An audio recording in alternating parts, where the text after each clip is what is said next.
All right, let's get into it. We're going to tackle a topic that is just drowning in excuses. This is a no-nonsense psychological deep dive into why people really cheat. And look, if you've ever been on either side of this, yeah, this might get a little uncomfortable. But honestly, that's kind of the whole point. Okay, let's just get one thing crystal clear right from the top. Cheating isn't a mistake. You know what a mistake is? A mistake is forgetting to take out the trash, or, I don't know, turning the wrong way down a one-way street. That's a mistake. And while we're at it, it's not an accident either. You don't just trip and fall into someone else's bed. I mean, come on. That whole narrative, it's a complete fiction. It's a story people tell themselves to get out of taking any real responsibility. And maybe this is the most important one. Despite what every movie and pop song wants you to believe, it is definitely, absolutely not about love. Not even close.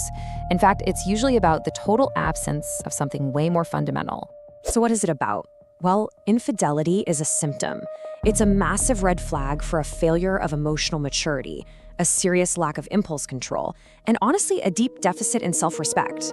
See, people who cheat don't really lack love for their partner. What they truly lack is control over themselves. All right, so let's start by just completely taking apart the single biggest lie about cheating. You know the one? The idea that it just happened. Look, cheating isn't this one single isolated event. It's a whole chain of conscious little decisions. Think about it. It starts with a choice to flirt. Then there's the choice to send that secret text, the choice to hide your phone, the choice to meet up in secret. Every single step is a deliberate action, and it all ends with the final choice, to lie about everything. And the thing is, at any one of those points, that chain could have been broken, easily. And this really gets to the core of the motivation, doesn't it? It's not about being confused. It's about wanting the reward, the thrill, the validation, that ego boost, without having to pay the price of honesty, or the price of maybe ending your current relationship. It's trying to have it all, which is, at its heart, just a deeply selfish calculation. Okay, so if we agree that infidelity is a series of choices, what's driving those choices? What's really going on inside someone's head? Just think about the contrast for a second. On one side, you've got the actual hard work of a real relationship. That means vulnerability, stability, real growth. And on the other side, you've got the cheap, superficial rewards of cheating. A little excitement, some easy validation, and a great way to avoid all that hard work. Let's be blunt. Cheating is what emotionally lazy people do instead of bothering to grow up. You can really break this down into 4 main psychological drivers. First up, dopamine addiction. The person is just chasing the high of something new, not an actual connection. Second, you have ego validation. They need someone new to desire them to feel like they're worth anything. That's not confidence, that's dependency. Third is intimacy avoidance. It's a fantastic way to escape all the tough conversations that are required in a real partnership. And number 4, the most basic of all, a total failure of impulse control. Just prioritizing a moment of pleasure over absolutely catastrophic long-term damage. So this all leads us into a really tricky psychological territory. You know, that cognitive dissonance around the idea that good people can do very, very bad things. So let's just ask the question straight up. Can a good person cheat? See, the problem is, most people who cheat still think of themselves as fundamentally good. So how do they make those two things fit together in their head? How do they square that circle? Simple. They rationalize. They create this whole story where they are the victim. You've heard them all. I was so lonely. My partner just didn't understand me. We just grew apart.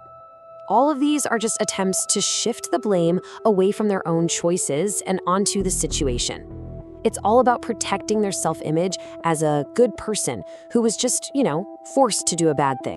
But here's the thing. There's one simple, absolutely devastating question that just cuts through all of that noise.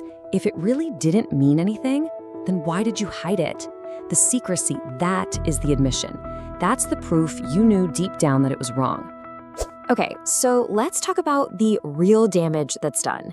And I'm not just talking about the drama of getting caught. I'm talking about the deep, functional damage that cheating actually causes.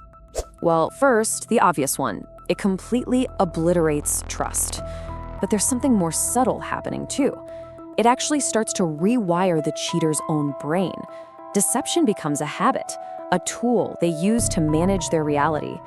And it teaches them a really terrible lesson, that the way you solve problems isn't by facing them with accountability, but by running away from them. And this part is so critical. Cheating doesn't just wreck the relationship you're in right now, it damages your ability to have any healthy relationship in the future. I mean, the more you practice hiding things and avoiding conflict, the less capable you become of the vulnerability and the honesty that real intimacy absolutely demands. Which brings us to our final and maybe most direct point. This isn't about finding the right person or being in the right situation. This is about what's going on inside of you. Look, if you're someone who cheats or has cheated, the problem isn't your partner. It's not your relationship. The problem is a lack of personal fortitude, plain and simple. You don't need a new partner, you need a spine. So, can people actually change? Yeah, they can. But the path to get there is non-negotiable, and let me tell you, it is incredibly hard. It means taking 100% responsibility, no more excuses. It means you stop blaming anyone or anything else. It means doing the hard, daily grind of building impulse control. And it demands a real commitment to choosing the discomfort of honesty over the easy comfort of a lie, every single time. Because in the end, faithfulness has almost nothing to do with the feelings of love or desire, which, let's face it, go up and down. It's about character. Character is the foundation. It's who you are when nobody's watching. It's what's left standing when those temporary highs of passion and novelty, and they always do, eventually fade.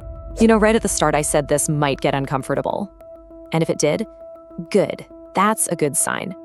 It means you're actually wrestling with a difficult reality. Because the truth, especially the truth about our own failings, well, it isn't supposed to be comfortable. It's just supposed to be true.